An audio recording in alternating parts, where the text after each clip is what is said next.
என்னால் வலி ஒன்று பொறுக்க முடியவில்லையே. ஆண்டவா,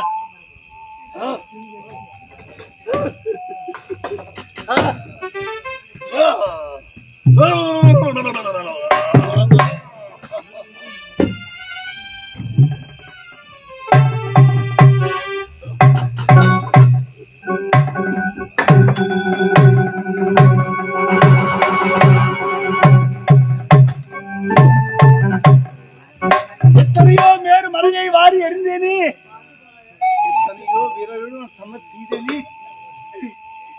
ஏதோ ஒரு சிறிய தவறு செய்தேன். என் தம்பி என் மனைவியிடம் நான் தவறாக கூட நினைக்கவில்லை. ஐயோ, அதற்காக எனக்கு இப்படி ஒரு தண்டனையா? அதில் 7 மரத்தை துளைத்து வந்து இந்த வானம் என் மார்பில் ஊடுருவி கொண்டு போகிறது.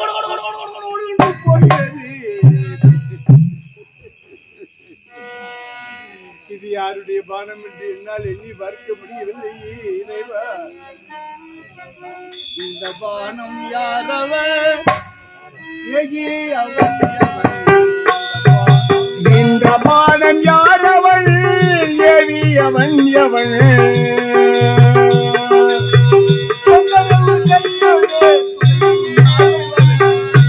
இந்த பானம் யாரவன்? எவியவன் எவன்? யாருடைய பானமாக இருக்கோ?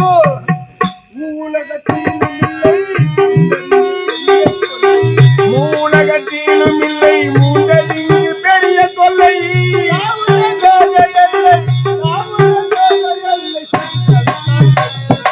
இந்த பானம் யாரவன்?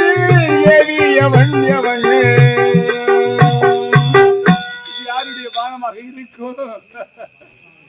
ஐயோ, போருக்கு வரும்போது என்னுடைய அன்பு மனைவி தாரை அத்தான் போகாதீங்க போகாதீங்க என்று எடுத்துரைத்தாலே, உன் தம்பிக்கு துணை வரக்கூடியவர் யாரோ ராம லட்சுமணராம் என்று எடுத்துரைத்தாலே, அயோத்தி ஆளக்கூடிய ராம லட்சுமணா என்று எடுத்துரைத்தாலே, யார் ஒரு புனிதமானவர்கள், இதுவரை என் கண்களினால் கண்டதே இல்லை, அவனுக்கு ஏன் துணை வரப்போகின்றார்கள் என்று என் மனைவியின் வார்த்தையை மீறி வந்தேனே. இந்த போரில் என் பேரை இழந்தேனே.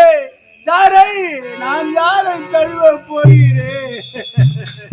சங்கரன்,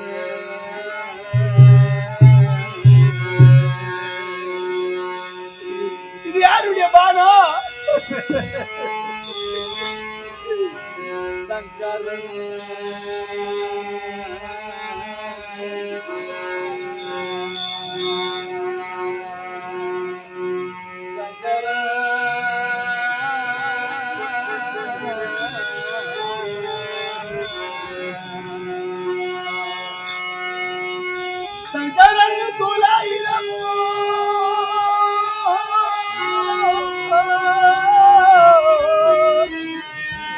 அந்த சிவசுப்பிரமணியன்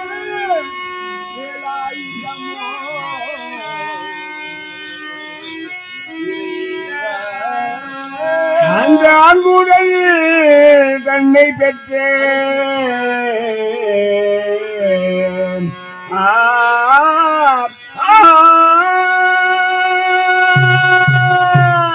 ஐயோ இறைவா,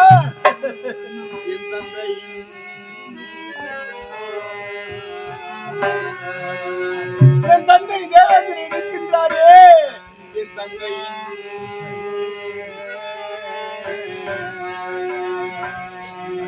என் தங்கையின் கரத்தில் இருக்கும் வஜ்ராயுதமோ அந்த திருமாலே அந்த புகழ் தந்தையானே திருமாலின் வஜ்ராயுதமோ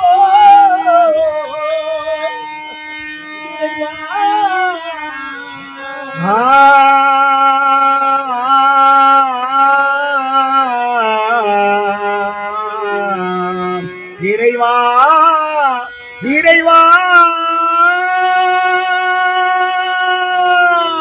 இது யார் இந்த பானோ யார் கொடுத்த அம்பு எந்த நாவி நீ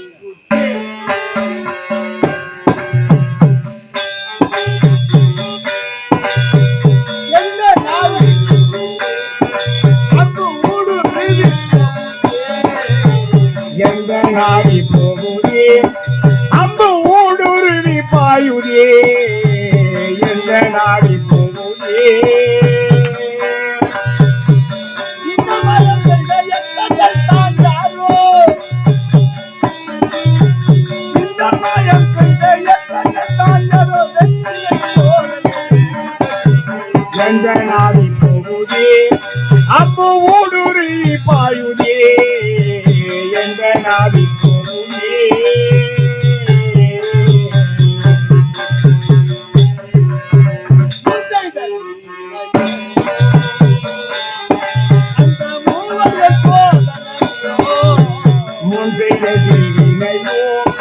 இல்லை மூவர்கள் சோதனையோ முந்தைய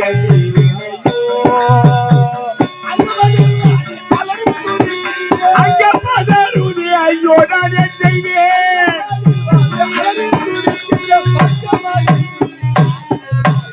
எந்த நாவி போகுதே அம்பு ஊடுருவி பாயுதே எந்த நாவி போகுதே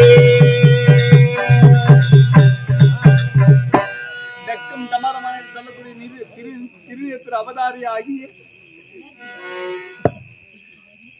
அந்த சங்கருடைய கரத்தில் இருக்கிறதே சூலாயுதமாக இருக்குமா? அது எப்பேற்பட்ட சூலாயுதம்? தீண்டாலும் இந்த வானரத்தை இவன் வீர வாலி அந்த சிவபெருமானையே கடவுள் என்று கருதக்கூடியவனாக்கே தன்னுடைய பக்தன் என்று மறந்து அந்த திருச்சூலாயத்தை என் மீது ஏறுவதற்கு என்ன காரணம் இருக்கின்றது? ஐயோ இல்லை, ஒரு சமயம் அந்த திருமுருகன் கரத்தில் இருக்கின்றதே சரி சூலாயுதம் என்று சொல்லக்கூடிய வேலாயுதம். அந்த வேலாயுதம் எப்பேற்பட்ட வேலாயுதம்? அந்த ஒரு நாள் சக்தி கொடுத்த வேலாயுதம். ஏன் கொடுத்தால் திருமுருகனுடைய கரத்தில் சூரபதமன் தாரகா சுரன் பானுவமன் சிங்கமுகன் சல ஆங்காலவன் வீரன் விசிறி இப்பேற்பட்ட அரக்கர்கள் எல்லாம் போரில் இல்லாமல் கொள்ள வேண்டும் என்று சக்தி கொடுத்த வேலாயுதம். அந்த சக்தி கொடுத்த வேலாயுதத்தை திருமுருகன் என் மீது ஏகிவிட்டார். என் கனவிலும் அந்த திருமுருகனை நான் பகைத்ததே இல்லையே இறைவா. இல்லை, திருமுருகன் கரத்தில் இருக்கக்கூடிய வேலாயுதம் அல்ல.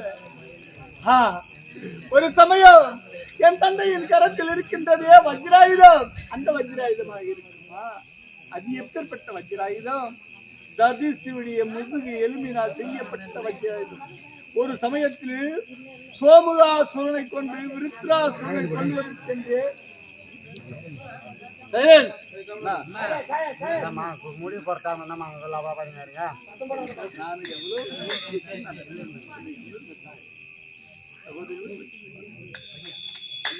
ராமருக்காக கடவுள் புரிந்து கேட்க நல்லது. இது முத்தி மோட்ச அடைய வேண்டி இவ்வளவு டம்பு நீங்க சாதாரணமா பேசுறீங்க. கவனிங்க, அப்படி கவனிக்காதுங்க. வேலை சொன்னா ஏது சந்திப்புனா போயின்னு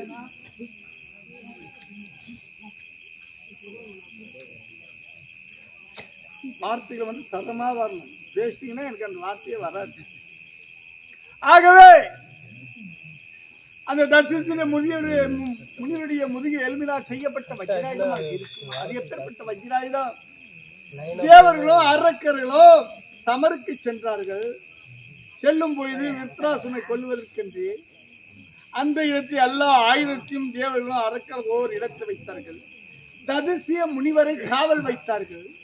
சென்றவர்கள் எத்தனையோ ஆண்டு காலம் உருண்டோடி விட்டது. ஆகவே ததிசிய முனிவர் அனைத்து ஆயுதங்களும் எடுத்து விழுங்கி விட்டார். விழுங்கியதினால் மீண்டும் தேவர்கள் சமர் கொடுத்து மூன்று வரும்போது ததிசிய முனிவர் செத்தப்பிடமாகவே இருக்கின்றான். அந்த ஆயுதங்கள் அவனுடைய உடல் அம்பு பாய்ந்து இருப்பினும் என்ன செய்தார்கள்? அவனுடைய முதுகு எலும்பை வெட்டி ஒரு வஜ்ராயுதமாக செய்து தேவேந்திரனுக்கு கொடுத்தார்கள். ஏன்? 33 தேவருக்கு தலைவனாக இருக்கக்கூடிய தேவர்களுக்கு காக்கக்கூடியவன் தேவனுடைய கரத்தில் இருந்தால்தான் எல்லோரையும் அரக்கரை தாக்க முடியும் என்று தேவனிடம் கொடுத்தார்கள். ஆகவே அந்த வஜ்ராயுதம் என்னுடைய தந்தை கரத்தில் இருக்கக்கூடிய வஜ்ராயுதத்தை என் மீது ஏறுவதற்கு என்ன காரணம் இருக்கின்றது? தன்னுடைய மகன் என்ற பாசத்தை. ஐயோ கடவுளே, இல்லை, அந்த திருமாலின் சக்கராயுதமாக இருக்குமா? அது எப்பேற்பட்ட சக்கராயுதம்? என் போன்ற சிவபக்தர்களை பார்த்து பணிந்து செல்லவா செல்லும் அந்த சக்கராயுதம். இது யாருடைய சக்கரம் என்று சொல்ல முடியும்? இது யாருடைய கணை என்று சொல்ல முடியும்? யாருடைய பானம் என்று என்னால் எண்ணி பார்க்க முடியவில்லை. அதில் 7 மரத்து துளைத்து வந்து இந்த பானம், இது யாருடைய பானம் என்று பார்க்க வேண்டும். இதோ என் வாளினால் கட்டி, என் கரத்தினால், என் காலினால் இழுத்து பார்க்கிறேன்.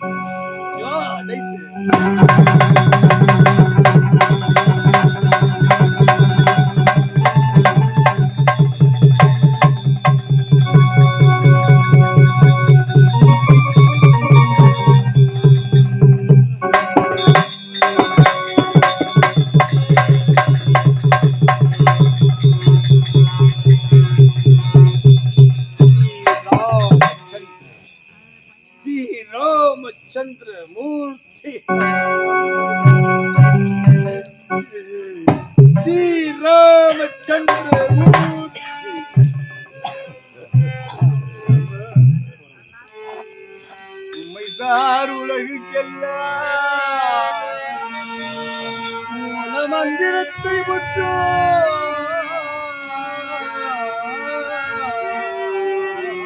உம்மைசால் உலகுக்கெல்லாம் மூல மந்திரத்தை முற்றும்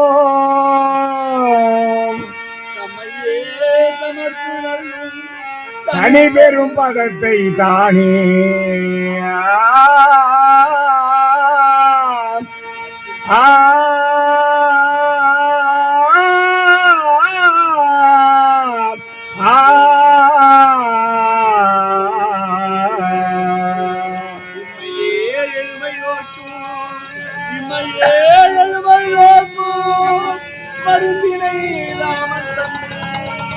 செம்மை சேனாமம் தன்னை பெரிய கண்டே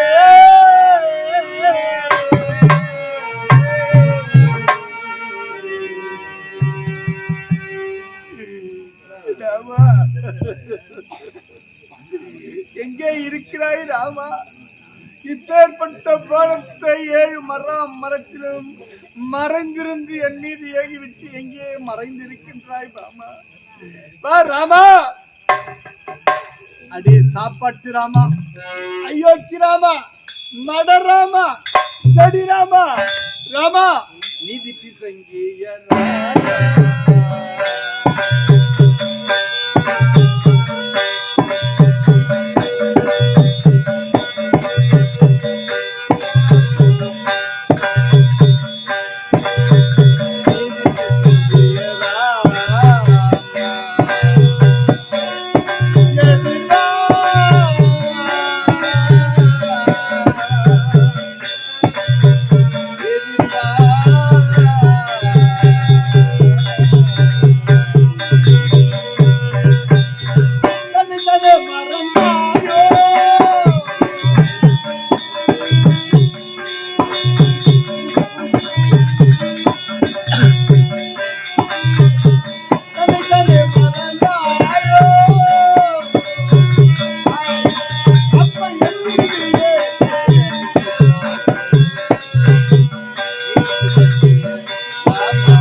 அதுதான் என் மீது இந்த பானத்தை ஏற்றினாய். செம்மல் சூரிய குலத்து மன்னன் தசரதனின் தவ புதல்வர் பெற்ற காரியத்தை செய்து விட்டாயா. ரகுகுலத்திலே பிறந்தே சூரிய வம்சத்திலே பிறந்தே ரகுகுலராமன் தாய் சொல்லை தட்டக்கூடாது, தந்தை சொல்லை பரிபாலனம் செய்ய வேண்டும் என்று காணக வந்தாயே ராமா. ஆகவே ஆட்சி அதிகாரம் ஆணை சேனை பரிவாரம் அத்தனையும் மறந்துவிட்டு வந்துவிட்டோம். இந்த பானத்தை ஏகிவிட்டாய். இல்லை, எதற்காக இந்த பானத்தை ஏகினாய்? உனக்கும் எனக்கும் முன்பின் விரோதம் இருக்கின்றதா, இல்லை பகை இருக்கின்றதா? ராமா, நீ ஒரு நியாயவாதியாக இருந்த அந்த நேருக்கு நீர் வர வேண்டும்.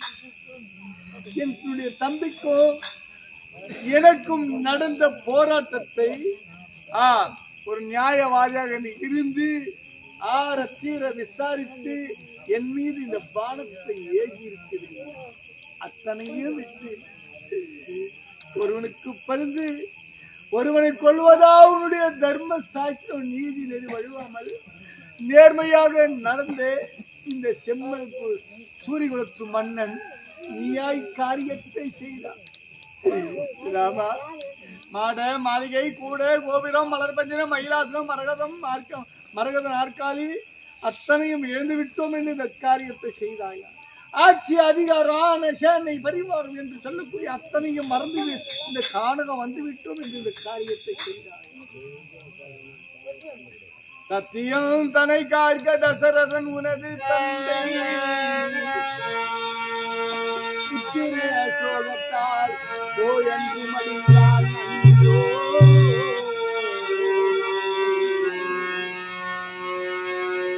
சத்தியம் என்னை காக்கே தசரதன் உனது தந்தை உத்திரே சோகத்தாலே போயும் தார் மடிந்தார் என்றோ.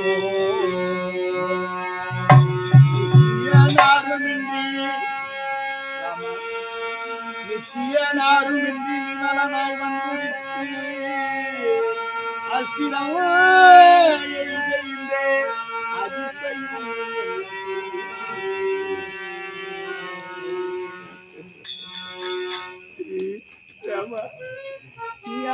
பெற்ற காரியத்தை செய்தார். ஐயோ கடவுளே, இந்த வானமாகப்பட்டது என் மார்பை துளைக்கின்றது. நீரழுது ஆகுமாம் நீராம்பல், நூலழுது ஆகுமாம் முன்னறிவு, தவத்தழுவி ஆகுமாம் தான் பெற்ற செல்வம், குலத்தழுவி ஆகுமா குணம் என்றபடி உன் குலத்திற்கேற்ற துர்ப்புத்தி உன்னையும் போகவில்லையடா. ஏய், உன் தந்தை எப்படி மறைந்திருந்து ஒரு சிறுவனை கொன்றானோ அதே போன்று நீயும் மறைந்திருந்து என்னையும் கொள்வதற்கு.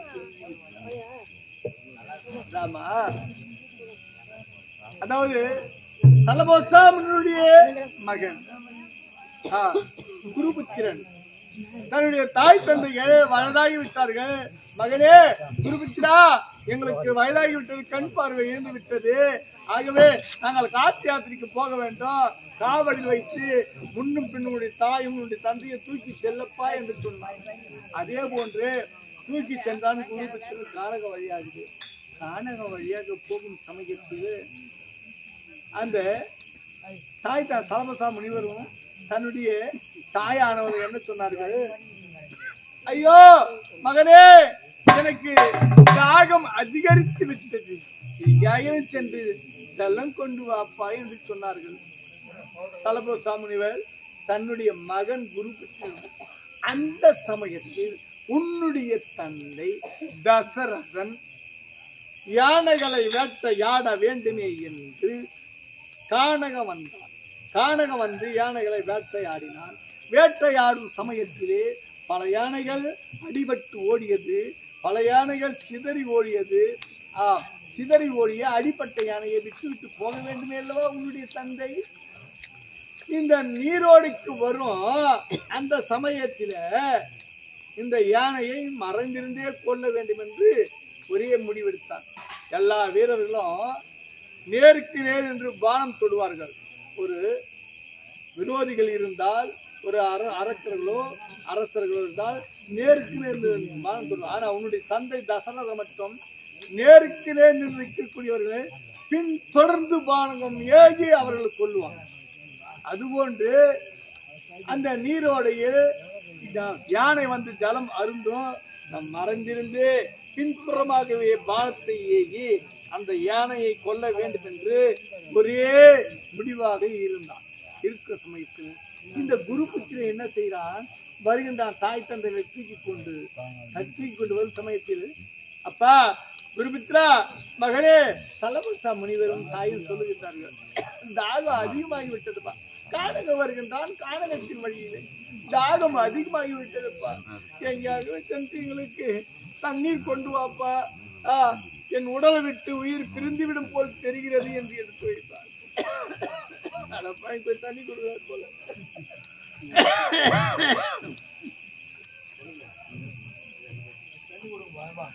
மறுமுறையும் அந்த குருபுத்திரனாக மகனாகப்பட்டவன் தாய் தந்தைகளை இந்த கானகத்தில் வைத்தால் மிருக ஜீவன்கள் கொன்று குவித்து விடுமோ என்று நினைத்து, அதாவது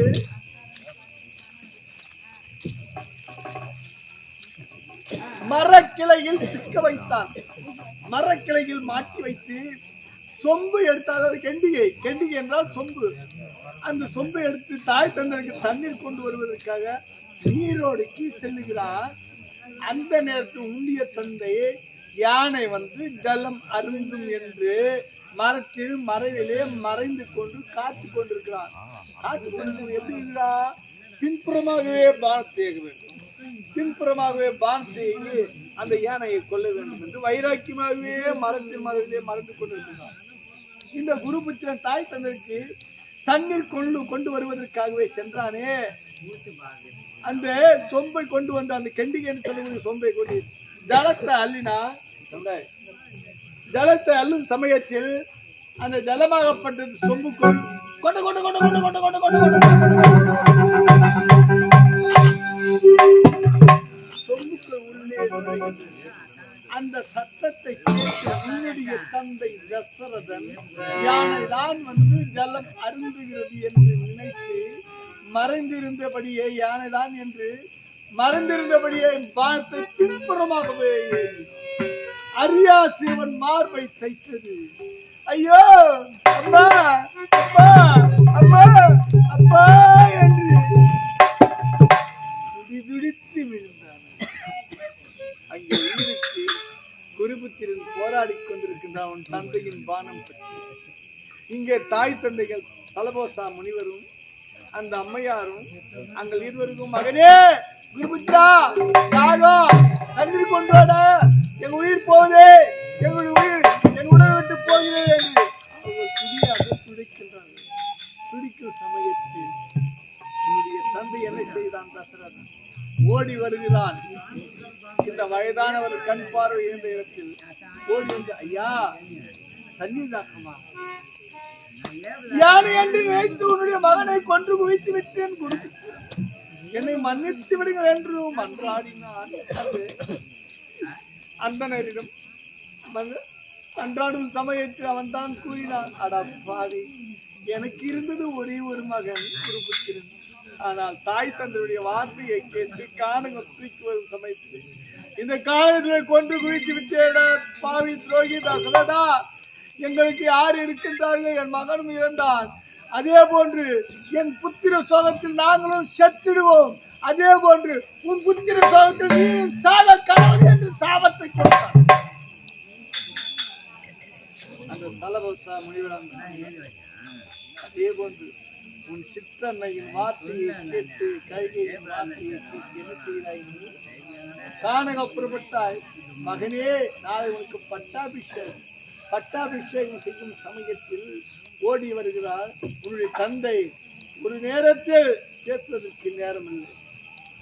ஆகவே மகனே, உன்னுடைய தந்தை 14 வருடம் நீ காடுங்க போக வேண்டும், பரதன் 14 வருடம் நாடு ஆள வேண்டும் என்று அதை மறைமுகமாக உண்மை பேசுகின்றார். எப்படி பேசுகின்றார், இசுய் உலகம் பரதனே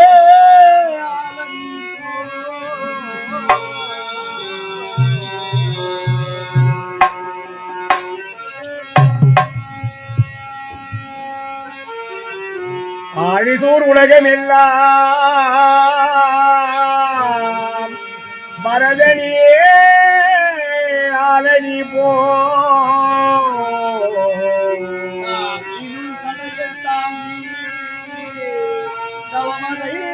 மேற்கொண்டு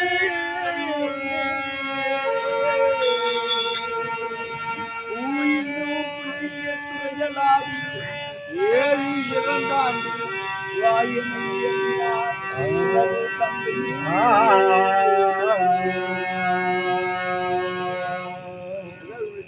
கைகேயி என்ன சொல்லுகின்ற மந்திரையின் வார்த்தையை கேட்டு பூனி மந்தாரின் வார்த்தையை கேட்டு ராமாயணத்தை சொல்லுகின்ற பொய்தே போ என்ன சொல்லுகின்றார் மகனே ராமா 14 வருடம் என்றால் வளர்ந்து விட போகிறார் 7 7 14 வருடம் அதுக்கு ஆயுசு உலகம் எல்லாம் மறந்தனி ஆதனி போய் தாயினும் தடைகள் தாங்கி தவமதை தான் மேற்கொண்டு போயினும் தடைகள் தாங்கி புண்ணிய துறையில் ஆடி 7 7 2 7 7 2 வாயன இயம்பினார் எனது தந்தை ராம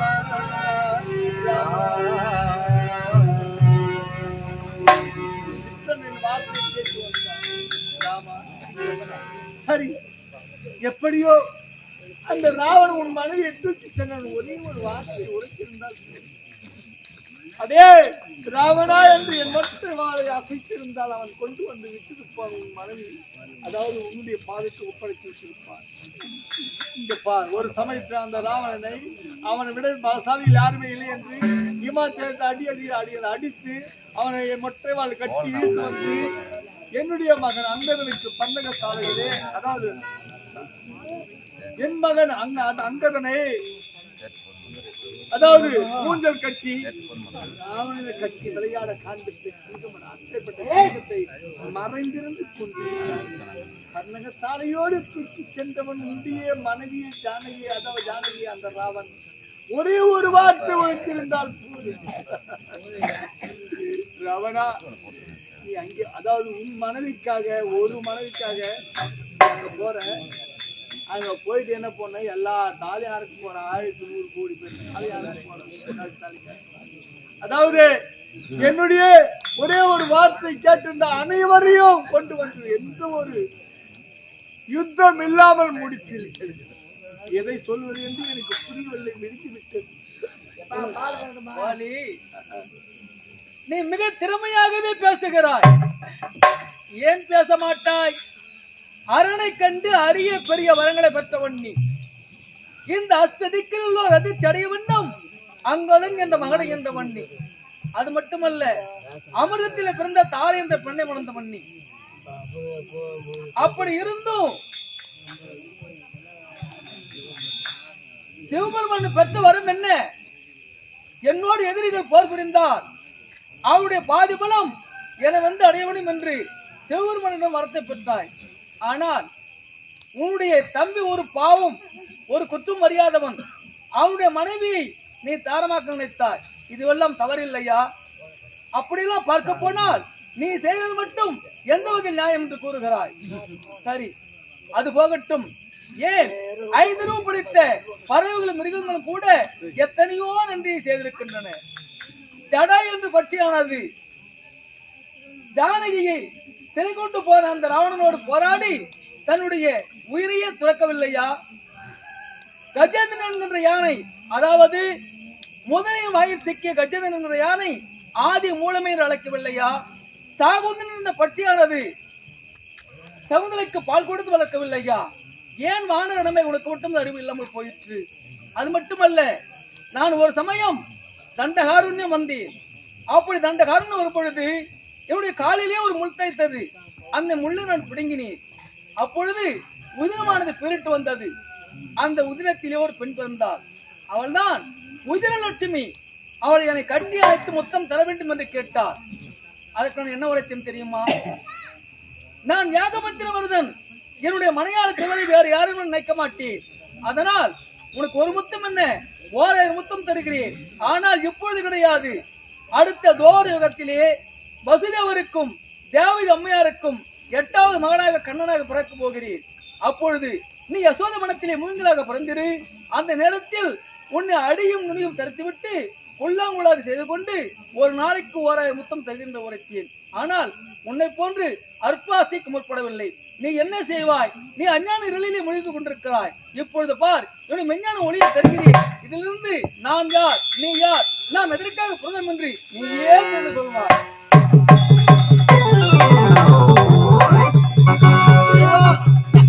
கண்டேன் அலுவலாக ஆனந்தம் சங்கு சக்கர போதத்தோடு காட்சி அளிக்கக்கூடிய ஒரு சமயத்தில் நீங்கள் வைகுண்டத்தில் இருக்கும் சமயத்தில் கிரேதா யுகத்திலே ராவணனுடைய அக்கிரமம் அதிகமாகிவிட்டது. ஆகவே அந்த கிரேதா யுகத்தை அக்கிரமமாகிவிட்டது. எல்லா தேவர்களும் முன்னிடம் வந்து முறையிட்டார்கள். முறையிடும் சமயத்தில் அப்போதுதான் ஒவ்வொருக்கும் ஒவ்வொரு அவதாரம் கொடுத்தார். தேவர்களே, இந்த பிரிவில் ராமனுடைய இந்த யுகத்தில் ராமனுடைய உயிரை கொல்லவும் முடியாது, அவன் ஒன்றும் செய்யவே முடியாது. அடுத்த பிறவி எடுக்க வேண்டும். அடுத்த பிறவி என்றால் தேவேந்திரனாக இருக்கக்கூடியவன் உனக்கு வாலியுடைய அம்சமாக பிறக்க வேண்டும். தேவனுடைய அம்சம் வாலியாக பிறக்க வேண்டும். சூரியனுடைய அம்சமோ சுக்கிரனாக பிறக்க வேண்டும். ஈஸ்வருடைய அம்சமோ ஆஞ்சநேயராக பிறக்க வேண்டும். அது மட்டும் தானா? ஜாம்பவந்தருடைய அம்சமோ பிரம்மாவுடைய அம்சமாக ஜாம்பவந்தர் பிறக்க வேண்டும். சரஸ்வருடைய அம்சமோ கூனியாக பிறக்க வேண்டும். சுவாமி, உன்னுடைய பஞ்ச சைனிகள் பரதன் சத்ருக்கனாகவும் உன்னுடைய ஆதிசேடன் லட்சுமணாகவும் நீயோ மிதிலைவா நகரை ஆளக்கூடிய ஜனகனுக்கு அயோத்தி ஆளக்கூடிய தசரத சக்கரவர்த்திக்கு மகனாக பிறக்க வேண்டும். மிதிலைவா நகரை ஆளக்கூடிய உன்னுடைய லட்சுமி தேவியோ யானையாக பிறக்க வேண்டும். வானர தலைவன் வீராய வாலியாக பிறந்து நாங்கள் காணகம் பொருட்டு வரும் சமயத்தில் தேவேந்திரா, நீ வாலியாக வானர தலைவர் 72 வளர்வான சைனிகளுக்கு இருப்பதினால் உன் துணையை கொண்டு நாங்கள் சமருக்கு செல்வோம். ராவனுடைய சம்பவத்தை முடிக்கலாம் என்று உரைக்கிய சுவாமி, நேர்மையை மறந்தேன், நீதியை மறந்தேன், மதுவருடைய மன கட்டினார். நான் அனைத்தையும் துறந்து விட்டேன் சுவாமி, என்னை மன்னித்து விடுங்கள். என் அஞ்ஞானம் அகண்டது. இந்த மெய்ஞான ஒளியிலே யாராக இருந்தேன் என்று எனக்கு இப்போதான் தெரிகிறது சுவாமி. பச்சை மால் மலை போல் மேனி கமலவாய் கமலி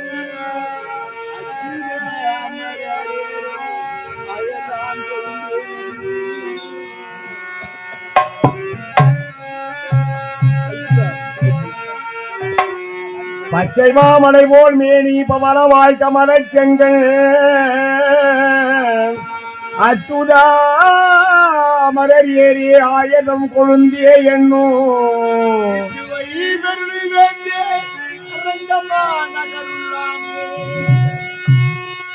அச்சுவை பெரிது வேண்டியேன் அரங்கமா நகருளானே.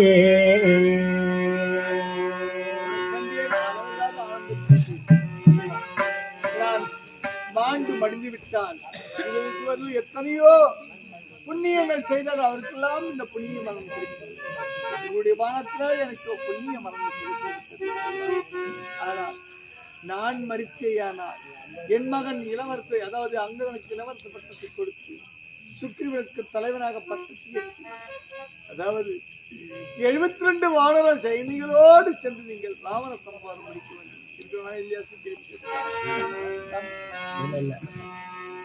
சம்பாரம் முடிக்க வேண்டும். என் சோகம் நாடகம் முடிய வேண்டும். என் இன்ப இருள் விடிய வேண்டும். வாரி என்ற மோட்சம் இந்த உலகத்தில் பின் வருபவருக்கு ஒரு எடுத்துக்காட்டாகவே இருக்க வேண்டும். எனக்கு அளிக்கக்கூடிய இந்த மோட்சத்தை இதை பார்க்கிறீர்களா? திருவந்தவார் இந்த கிராமத்திலே பிறந்து அவர் வளர்ந்து அம்மையாரை திருமணம் செய்து அவருக்கு 3 பிள்ளைகள் பிறந்து, அது மட்டுமில்லாமல் அதைவிட அவருடைய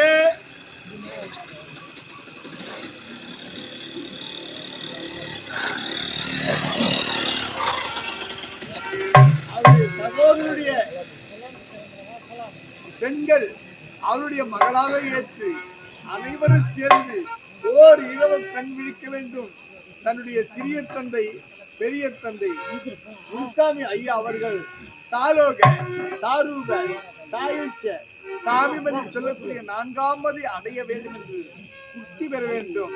என்றென்றும் இறைவனுடைய அருளால் நிச்சயமாக வாழ வேண்டும் என்று நிச்சயப்பட்டு ஆண்டவா அன்னார் அவர்களுக்கு நித்திய வாழ்க்கையை தர வேண்டும்.